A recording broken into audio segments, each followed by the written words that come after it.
No More Heroes est une licence que je voyais partout, et pourtant dans mon entourage personne ne la connaissait.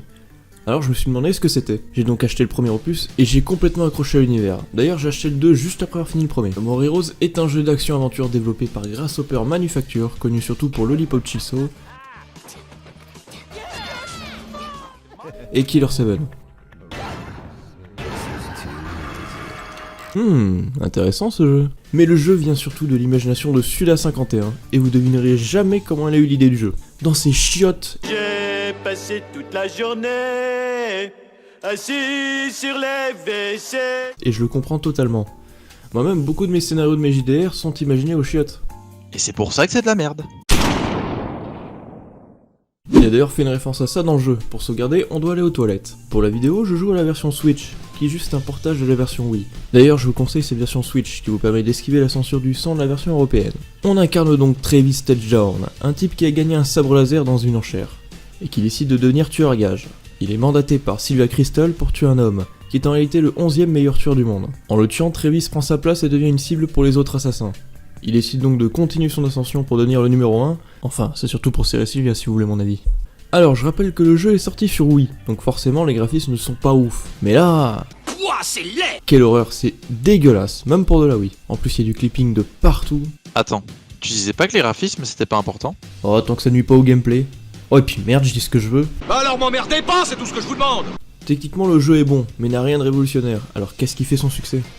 Un scénario digne du meilleur Final Fantasy.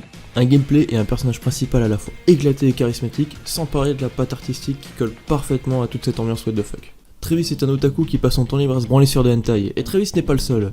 Les boss sont tous incroyables. Oh yeah, I feel a good undulation. Your rambling is excellent.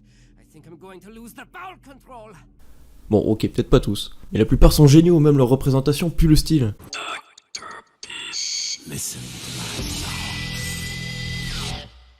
Et regardez celui-là, il tire des lasers avec ça...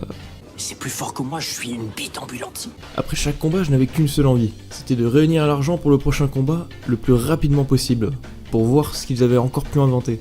Je croyais que t'étais tueur à gage. Pourquoi c'est toi qui payes pour tuer? Parce que Travis est con, et à cause de ça on doit récolter de l'argent. En tuant des gens? Ouais, mais surtout en faisant des jobs saisonniers. Préparez-vous à ramasser des noix de coco ou des ordures, à tondre du gazon, et croyez-moi, Santa Destroy a vraiment beaucoup de boulot de merde pour les étudiants.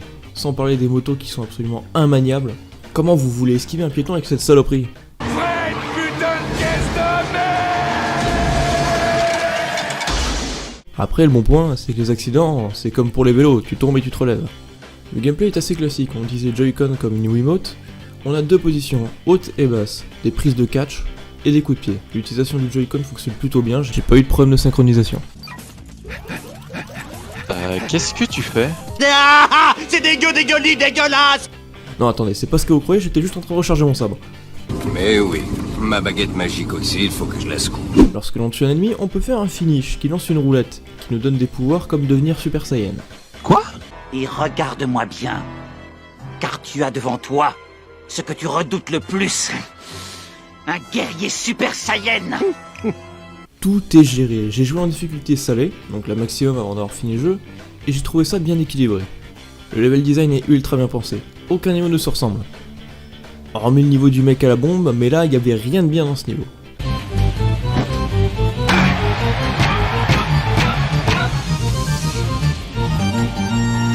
La caméra est très capricieuse, et les développeurs en avaient parfaitement conscience. Grâce à ça, c'est arrivé qu'une ou deux fois qu'elle pose vraiment problème. Oh, j'ai failli oublier de parler de la bande son. Que ce soit les musiques, les effets spéciaux, tout immerge dans cet univers comics complètement décalé. D'ailleurs, depuis le début de cette vidéo, vous entendez les OST de No More Heroes. Bon, je suis bien obligé d'en parler, mais le jeu ne mérite pas 20 sur 20. Le jeu est un très bon action-aventure, mais un très mauvais open world. Santa Destroy est complètement vide, presque aucun piéton et 2 ou 3 voitures par moment. Il n'y a quasiment rien à faire en ville, on a juste 13 ballons à récupérer, quelques magasins cosmétiques et une salle de sport. Il n'y a que le hangar de Naomi qui est vraiment utile, ça me permet d'acheter de nouveaux sabres laser. Et je dois dire que l'un d'entre eux m'a fait tout de suite de l'effet. Il faut que je m'achète le même modèle. J'avais qu'une envie, c'était de l'essayer. Fatality. Tout à l'heure je parlais de censure. Malheureusement, il y en a une à laquelle on n'a pas échappé dans cette version Switch. I think I'm going to lose the bowel control. La traduction française. Ah mais ces sous-titres, non mais sans déconner. Vous avez utilisé Google Trad ou quoi? En plus ils ont censuré les insultes, on se croit sur Disney+. Mais le défaut majeur de ce jeu, c'est la durée de vie. Même en étant rallongé par des missions de merde, le jeu peut être fini en moins de 10 heures. Ce qui est très court.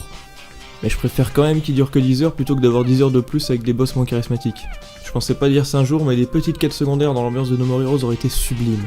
Et sûrement plus intéressantes que les contrats d'assassinat, ou que les défis où on n'a pas le droit de se faire toucher.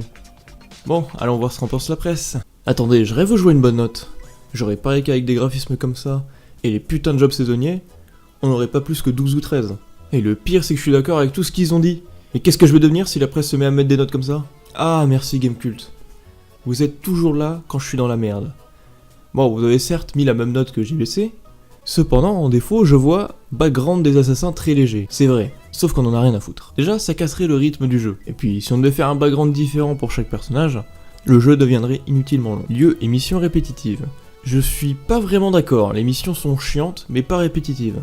Et pour ce qui est du sang, fallait jouer à la version US, ou à la version Switch. Et d'ailleurs, je pense que la censure qu'a eu No More Heroes en Europe était vraiment bien faite. Perso, je trouve que ça donne une ambiance plutôt spéciale qu'on ne retrouve pas dans la version Switch. Si vous ne connaissez pas la licence No More Heroes, je vous invite à la faire. J'ai fait exprès de vous spoil le moins possible sur les boss, et sur la fin du jeu qui est juste incroyable. Donc je vous invite à essayer par vous-même ce magnifique jeu. Et je dis bien essayer par vous-même, hein, n'allez pas regarder un let's play. Je rêve ou tu viens de faire une conclusion travaillée? Hop, attendez une minute, est-ce que je viens vraiment de voir 20 sur 20 sur la version Switch? Ah ok, y a qu'un seul commentaire. Bon, on va le lire quand même. J'ai le jeu sur Wii donc je peux comparer. J'ai le jeu sur Wii, donc je peux comparer. C'est le même jeu mais cette fois en 60 FPS constant. Que demander de plus? Franchement je suis aux anges. Les FPS non constants étaient un peu gênants. Aujourd'hui je suis heureux de pouvoir y jouer sans contrainte. Bref, vous prenez le jeu original, vous mettez un peu plus de contraste et du 60 FPS constant. Et vous avez un jeu excellent. Après, faut aimer l'humour et le genre. Je suis pas trop d'accord avec la totalité du commentaire, mais bon, je préfère voir un 20 sur 20 qu'un 0. Alors le jeu tourne très bien, soyons d'accord. Il y a eu zéro bug, zéro problème dans toute ma partie. Mais quand tu regardes bien, dès que tu commences à tuer beaucoup d'ennemis en même temps, le jeu lag. C'est tellement le bordel qu'on le ressent à peine. Et même sans ça, No More Heroes ne mérite pas 20, pour toutes les raisons que j'ai énoncées avant. Tu te rends compte que la seule fois où tu fais une vraie fin pour un test, tu réussis à pourrir tout à cause d'un commentaire qui met 20 sur 20 de tes jeux préférés. T'écoutes ce que je suis en train de te dire? Non.